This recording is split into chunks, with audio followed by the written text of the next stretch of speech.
Hello, and welcome to another Moonflower Tarot reading. Now, this reading is going to be coming on an off day of mine, and I got a specific message from Archangel Sandalphon.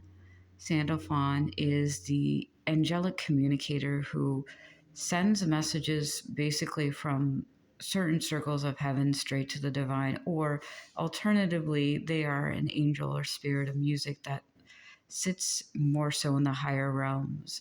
And they were kind of saying that a message needs to come through for I'm hearing three or more of you. So if you clicked on this on a day where I don't normally upload, this is for you and it's meant for you.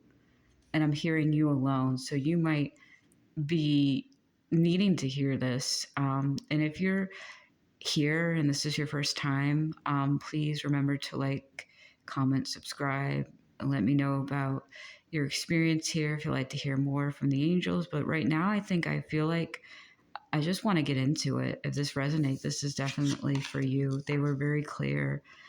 They wanted to have something come through. So let me just tap in because they're very much a higher frequency angel to be tapping into.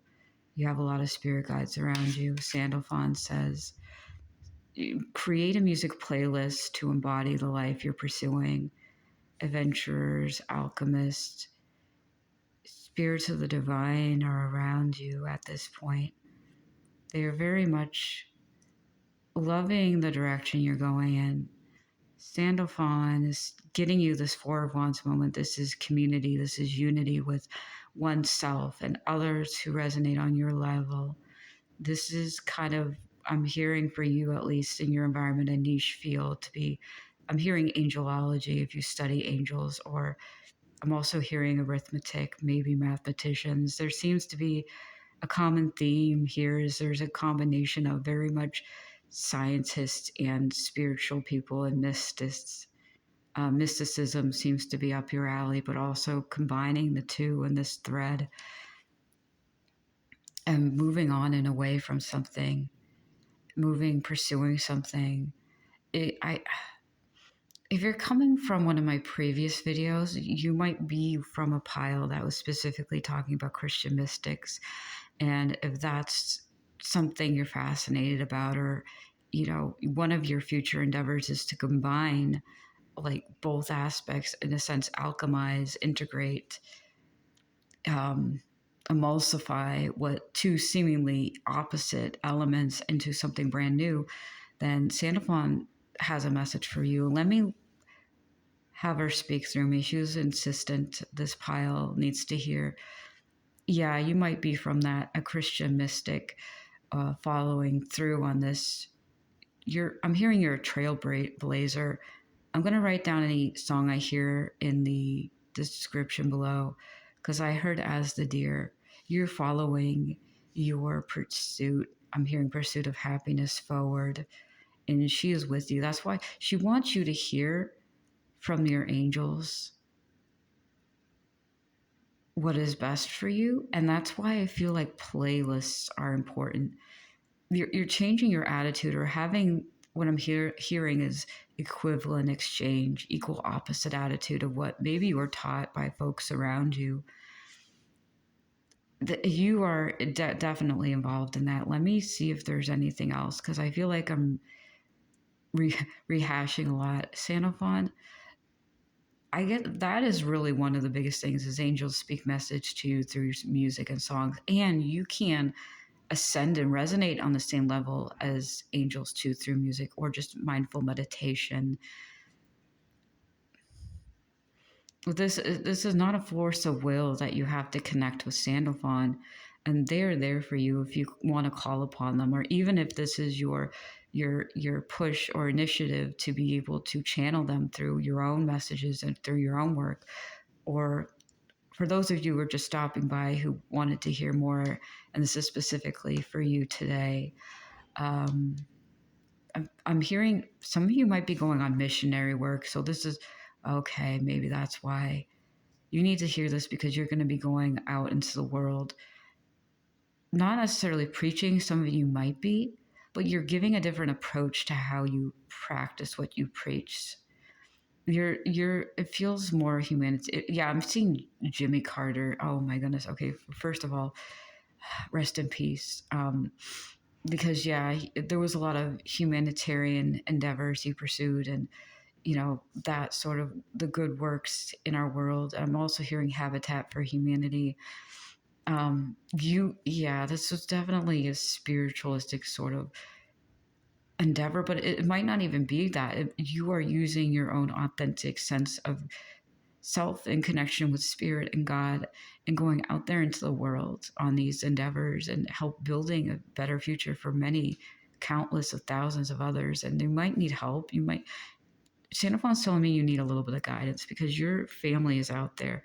The ones who think like you, they're out there. The ones who align with your path forward, or not even necessarily your religion, but your ethics, your moral background, because it doesn't matter which religion we come from, we can still see eye to eye when it comes to what is my basic moral foundation.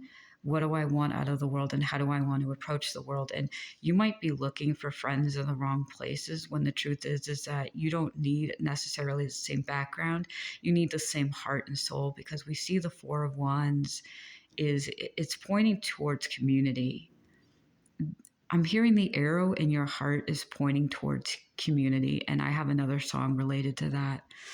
The space in between the finish and the start is the arrow in your heart, and that's by the band called Half Alive, which is very interesting. You might listen to a lot of Christian rock too. I'm here. If you fell out of like the habit of listening, I'm hearing even listen to your old um, Christian news stations, or I'm getting divine guidance to reconnect with the things that brought you closer to your faith or religion, because this is specifically for Christianity. So you might have been drawn to another video. Um, yeah, because there's no wrong way of participating and worshiping God, in a sense. If you're helping humanity, you're helping God.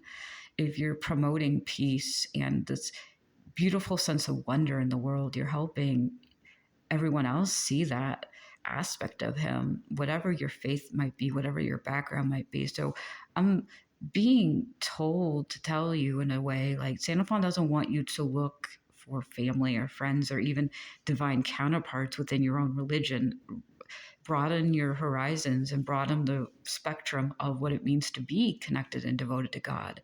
Because basically, religion is like, pick your flavor. How do you worship God? And it's in this culture, in this society, or this branch of the church, because even in Christianity, you know how many branches or factions of the Christian churches, you know how different like Catholicism is from any Protestant religion. There are different flavors, there are different ways and methods, and ideology and the rules behind each church group. And it's like, that's why I like more non-denominational churches, because it's very much a broad, you know it's the community aspect of, no one who's approaching this place is wrong, we're all right, as long as we're under the same roof.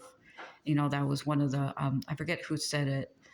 It might have been Jesus, but don't it's been a while since Sunday school, but basically, where one or more two people are gathered, there too is God or the Holy Spirit, because that is essentially what the church was initially, and the church still is. It's the community of people coming together for the same purpose. The church body is not a structure; it is a community. And that's what you are approaching right now. What Santa Claus wants you to embrace is the idea of community, not necessarily within your own religion or ideology, but with a group of people who stand by what you stand by, who want to see good in the world, regardless of that. And this is almost an initiation process of, do you want to do good works by your own faith? And to do good works, it's not necessarily to convert people, it's to show people the way to the light, which is exactly what a lot of the prophets did, a lot of what the ascended masters did, regardless of religion. And in Christianity was basically Christ. Jesus is like, this is how you get to that point. This is how you do good by the world. The way, the truth, and the life. You follow in his footsteps. And that's one of the biggest examples that kept coming up when I was revisiting my faith is, well, I had a dream, and usually God speaks to me in those dreams because Sandalphon is telling me that I am working with ascended masters, and often when we communicate with God in a certain way, ascended masters speak to us and they help us, because that's essentially what we're doing. We're calling to them for help, and they show us the way where the world might be blinded or there might be false shepherds around us. But basically, the message I got from God was, don't be like the people who bow at the cross. Be like the people who bear the cross with him. You're Simon. I mean, not by force because of the Roman soldiers. You're Simon, the man who helped Christ carry the cross up to the hill. Because we're following Jesus in his footsteps through his life, not through his death. He lived to show us the way. He didn't die. And I know that's very much kind of almost it's a not a good thing to say, because the whole thing of he died for our sins, but then we miss kind of the forest for the trees, pun intended, because it's his life, it's his legacy. The church was built upon his life, and it was sort of his death was evident of we can resurrect, but then people take it to such a level in a way that maybe isn't even what was intended by him, the teacher and the prophet. In a sense, I was literally told by God, you just need to walk in his footsteps, do as he did. And if you're living your whole life like, oh, the cross is the end all be all, you're missing the point. Be the one who carries the cross with him. Don't be the one who just says, well, my sins are forgiven, I don't need to do anything else but show up on church on time. And that's not it. It's your practice, it's your faith, it's your intentions, it's your heart.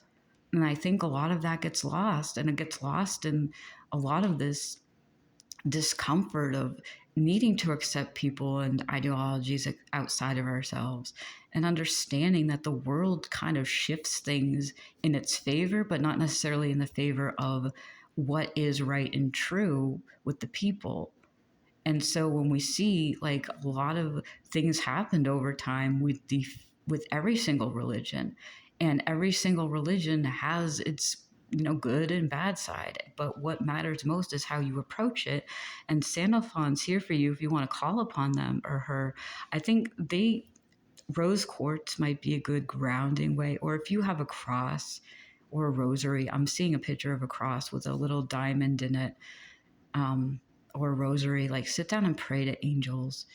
I'm also seeing candles at an altar. If you're Catholic and you pray to angels in that way, or you leave an offering, light that candle, sit in a church and just pray at the pews. I'm seeing someone going to church or after mass and just sitting and praying. I'm not necessarily seeing confessional, but it's whatever your faith and your heart brings you to. There's no right or wrong answer here. It is just what's true to you, and rethinking your faith might just mean reconnecting with God outside of the parameters of the church. And it really is just what speaks to you most. That's what matters. And don't be so strict to, this is the end all be all, this is the only thing I am, I'm only this, wherever that applies to you in life. Because you can't go into life wanting to make connections and helping people if you're closed off from your own self and your own inner knowing of what is right for you and what's wrong. So this is very much coming through very, very fluidly from her. She really needed to say that. And I do use she, her pronouns with Sandalphon. Angels are technically genderless, but she comes through to me as more of a mother figure. But that's how she personifies herself with me. And music.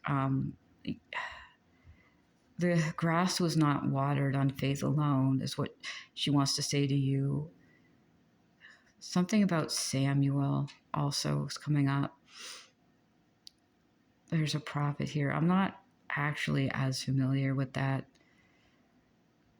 And she said that she's coming through because some of you were asking about this and she needed to just talk to you directly. So this is definitely for you. If this message resonates, please,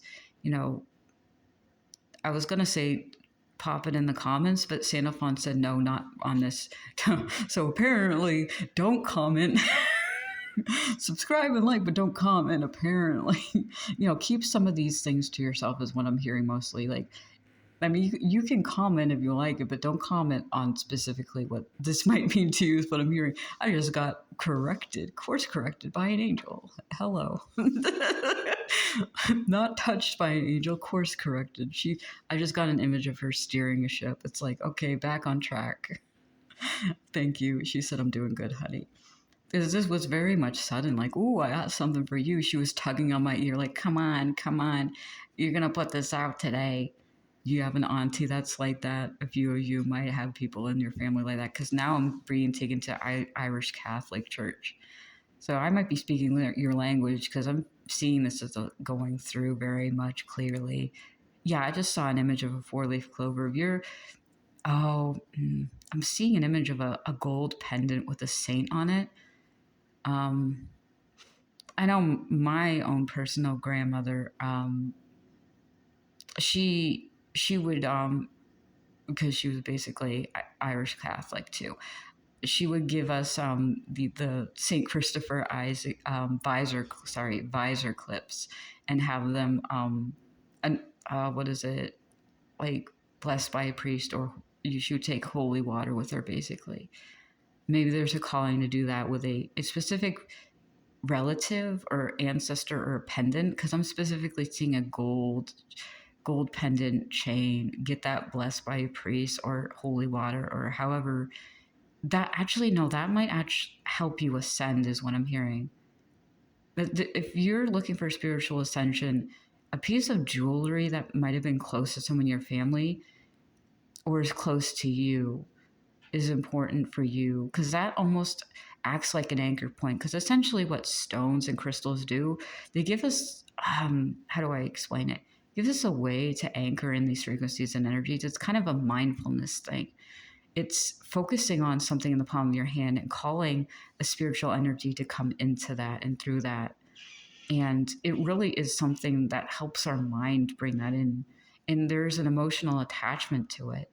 And I'm also hearing Santa Fawn's helping you overcome some sort of religious wound, and not in a way that's going to make you step away from your religion, but reconnect with it in a brighter way and rebuilding a relationship with it.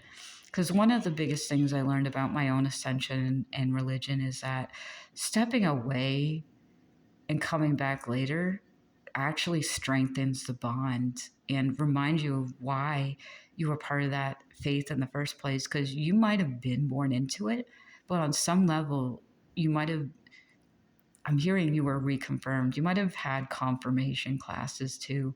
If you were reconfirmed in the faith of your own volition, it's not necessarily born again, but it's approaching it in a different way with a higher point of enlightenment.